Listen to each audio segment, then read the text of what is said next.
আকাশতলা খায়রুল্লাহ শহরের সম্মানিত সভাপতি অ্যাডভোকেট শামসুল ইসলাম উপস্থিত আছেন লাঙ্গাই আকাশতলা খায়রুল্লাহ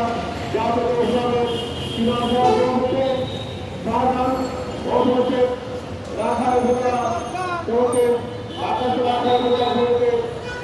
স্মরণ সম্পাদক সাবেক